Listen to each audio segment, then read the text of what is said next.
વલસાડથી સમાચાર ભાગડાવાડા ગામે ગટરમાંથી એક મૃતદેહ મળી આવ્યો છે। ગામના રામજીભાઈ ટંડેલ નામના વ્યક્તિની લાશ છે। કથામાં જવાનું કહીને ગત રાત્રિએ નીકળેલા રામજીભાઈનો મૃતદેહ મળ્યો। મોડી રાત સુધી ઘરે પરત ન ફરતા પરિવારે શોધખોળ શરૂ કરી। આજે બપોરના સમયે ગટરમાંથી મૃતદેહ મળી આવ્યો। પોલીસે મૃતદેહને પોસ્ટમોર્ટમ માટે હોસ્પિટલ ખસેડી તપાસ હાથ ધરી છે।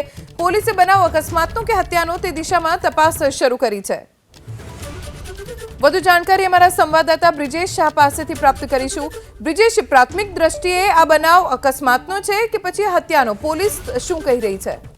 જી, રામજીભાઈ ટંડેલ જે પ્રમાણે ગત રાત્રિએ કથામાં જાય છે એમ કરીને ઘરેથી નીકળ્યા હતા।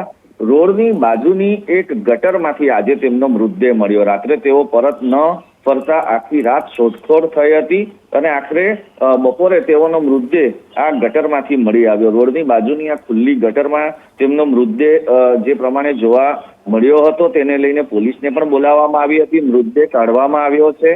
આ સંદર્ભમાં એને પીએમ માટે મોકલવામાં આવ્યો છે। આજુબાજુના સીસીટીવી ચકાસવામાં આવી રહ્યા છે કે જેથી કરીને ખબર પડે કે આ આકસ્મિક મૃત્યુ હતું, એમને કંઈ થઈ ગયું હતું, એટેક આવ્યો હતો કે કેમ, અને આ ખુલ્લી ગટરમાં પડી ગયા બાદ તેઓ કોઈને અવાજ સુદ્ધા પણ ન આપી શક્યા અને આખરે તેઓનું ત્યાં મોત નીપજ્યું હતું। તો તેને લઈને તમામ પાસાઓ પોલીસ તપાસી રહી છે। જી, આભાર બ્રિજેશ, જાણકારી આપવા માટે।